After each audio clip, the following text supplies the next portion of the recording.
Hey, Coach, we got a couple of good fights coming up, man. What do you think about Haney and Kambosos, man? I've never seen Kambosos fight before. And I've seen Haney fight once or twice, so I don't know. How about Tank versus Rollies? Hey, I'm a Tank Davis fan. I love Tank Davis. I love his style. I love his tenacity.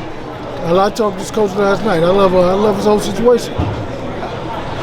Okay. Derrick James, I got a question unrelated to boxing. Right. Totally unrelated to boxing. You saw what happened with Will Smith and Chris Rock. Right. Do you got any strategy, any tactics for Will Smith's right hand? Did you help him? Did you critique that at all? That's an ill question because let me tell you why. Because I think that it's sad that he did that to him. You know, Chris Rock, I saw like where he's been bullied his whole life or whatever. So it's sad for that to even go through that. And I mean, I think it's even sadder that Will Smith lost it because he wasn't in control of himself when he did that. Even though it did take a long time to walk that long walk. He had a lot of time at the same time, but he had a long way to walk back and walk of shame also. So I think that it's sad for both of those guys. But both of those guys are basically the same guy. Yeah. I mean, and he says like the sorrow, he saw his mother be beaten, this and that. Chris Rock been bullied and beat up the whole time. So I think it's very sad to see something like that. I mean, and it was just like two guys in pain, you know, dealing with their pain in front of the whole world, which is very sad. You care to reach out to Will to talk to him and give him some confidence, boost his morale up a little bit? Hey, listen, man, I just think that you gotta sit at that red table a little bit more. You know what I mean? Really, No, he don't need to sit at the table anymore. No, I'm just saying like with his wife, when they do a lot of therapy, they do a lot of talking.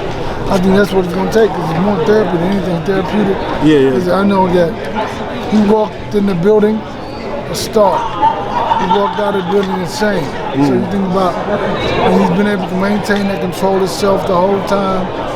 But that time, I mean, it's like he couldn't control it, so very unfortunate. Hey, Coach, I got another one for you, Coach.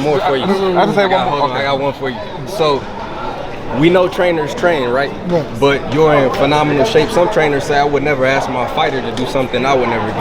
I know some people that will put some money on you if it ever came to a trainer versus trainer battle. What you think about that? Hey, man, I work out all the time. I didn't get to run this morning, but I did go walking. So it's like, I mean, I'm always working, man. I think that everybody's life is different. And this is different. I always wanted to be in shape. I was heavier. But I feel like this, if you can get to a point in life that you can never imagine, like the one trainer of the year, Sports Illustrated or Ring Magazine, something so small as controlling what you eat, it's easy. Because you can get somewhere you can't imagine. And that's what I use for my motivation to be able to attain what I want to attain. I work out less, I still work out than I did when I was heavier, 45 pounds heavier. We can tell you very sharp on the pad, everything. Yeah, I just want to ask about one last fight. Shakur Stevenson and Oscar Valdez. Shakur Stevenson. Without a doubt, Shakur. Too athletic, jab is too good. I mean, we're not saying he won't get hit. We're saying that Valdez is not a real skilled fighter. He's a tough guy. I mean, I think that won't work with him. Won't work with Shakur Stevenson anymore. When you see a fighter like Shakur, does he? I'm gonna ask you a question. A fighter like Shakur that may excite you. How do you reach out to him? Do you just call him, hey, I want to work with you? Is there any fighter that you want to work with? I'm good, man. I'm comfortable. And I don't like the word comfortable, but I'm okay with my guys. Okay. And I still work a full-time job, so I'm not going to take nothing. You're not taking nothing on? No, man. I need to work on my right hand, coach. Hey, man, it's over. Derrick, can we just get a Charlo up? Everything good in camp with Jamel Charlo? Charlo good. Just because, you know, people are like, people start thinking the Joanne Guzman stuff, and if there's... No, man, he's an assistant.